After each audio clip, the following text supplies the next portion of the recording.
မိသားစုဆက်ဆံရေးဆိုတဲ့စာပေလေးကိုဖတ်ပြပါရစေဗျမိသားစုအတွင်းဖြစ်တတ်တဲ့ဆက်ဆံရေးလေးကိုအထင်သာပေါ်လာအောင်ရေးဖွဲ့ထားတဲ့စာပေလေးမှုအဆုံးထိနားထောင်စေချင်ပါတယ်။တနေ့မှာအရန်ဒေါသကြီးတက်တဲ့အမျိုးသမီးတစ်ယောက်ဟာဈေးကအပြန်သူတစ်ခါမှမမြင်ဘူးတဲ့သစိမ်းတစ်ယောက်နဲ့မတော်တဆဝင်တိုက်မိတယ်။အမျိုးသမီးလည်းပြပြတလဲနဲ့အိုးကျမကိုခွင့်လွတ်ပါလို့ပြောလိုက်တယ်။အတိုက်ခံရတဲ့သူစိမ်းကလည်းကျွန်တော်ကလည်းအခြားကိစ္စတစ်ခုမှာအာယုံရောက်လို့အမလာတာကိုမမြင်လိုက်မိလို့အခုလိုဖြစ်သွားရတာပါကျွန်တော်ကိုလည်းခွင့်လွတ်ပါဗျာလို့ပြန်ပြောတယ်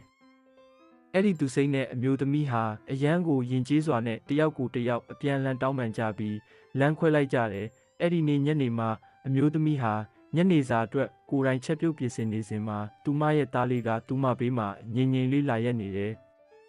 သူမအနောက်ကိုလှည့်လိုက်တဲ့အခါနောက်မှရောက်နေတဲ့သားလေးနဲ့တိုက်မိပြီးလက်ထဲမှာကင်ထားတဲ့ပကံတွေကျကွဲသွားတယ်။အဲ့ဒီအချိန်မှာအမျိုးသမီးဟာသူ့ရဲ့ဒေါသကိုမထိန်နိုင်ပဲသားလေးကိုမျက်မှောင်ကျုပ်ပြီးဒီကနေထွက်သွားစမ်းလို့အော်ငေါက်ပြီးကျိမ်းမောင်းလိုက်တယ်မထင်မှတ်ပဲအမေဖြစ်သူရဲ့အော်ငေါက်ကျိမ်းမောင်းခြင်းကိုခံလိုက်ရတဲ့သားလေးဟာစိတ်မကောင်းစွာနဲ့မိဖို့ခန်းထဲကနေ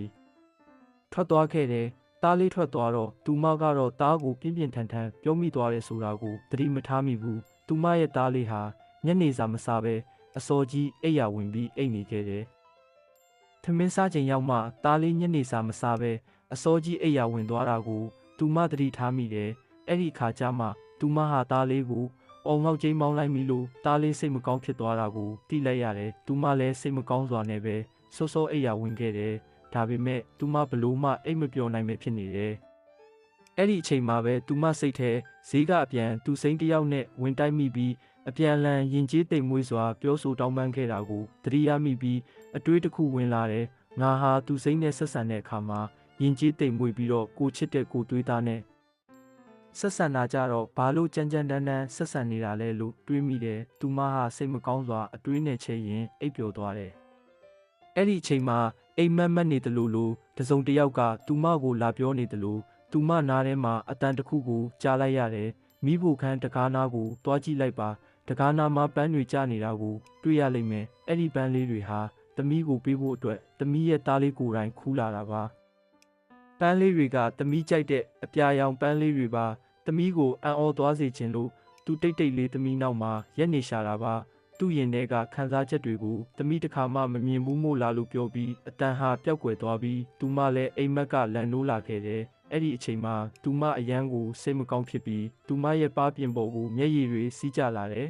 ။ပြီးတော့သူမသားလေးအိယာနာစီကိုတိတ်တိတ်လေးသွားပြီးအိယာဘေးမှာသွားတူးထောက်လိုက်တယ်။ထပါဦးသားလေးရဲ့ဒီပန်းလေးတွေကမေမေအတွက်သားလေးခူးလာပေးတာလားလို့သူမသားလေးကိုမေးလိုက်တယ်သားလေးကဒီပန်းတွေကိုဟိုးအပင်နားမှာတွေ့တာမေမေပန်းလေးတွေကမေမေလိုပဲ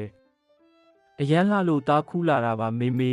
မေကအပြာရောင်ပန်းလေးတွေကိုကြိုက်မယ်ဆိုတာကိုသားသိလို့လေလို့ပြောတယ်သားလေးစီကစကားကိုကြားလိုက်ရတော့သားလေးရဲ့မေဒီနေ့သားကိုပြုမှုလိုက်တဲ့အမူအရာအတွက်မေတောင်းပန်ပါတယ်ကွယ်သားကိုမေအဲ့လိုမအော်သင့်ပါဘူးလို့ပြောတော့သားလေးကရပါတယ်မေရဲ့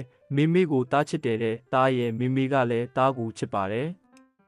နောက်ပြီးသားလေးခူးပေးတဲ့ဒီအပြာရောင်ပန်းလေးကိုလည်းမေရမ်းကြိုက်ပါတယ်ကွယ်လို့သားကိုပြန်ပြောလိုက်တယ်ဒီစာစုလေးမှာကျွန်တော်တို့အတွက်သင်ခန်းစာရလိုက်တာကတော့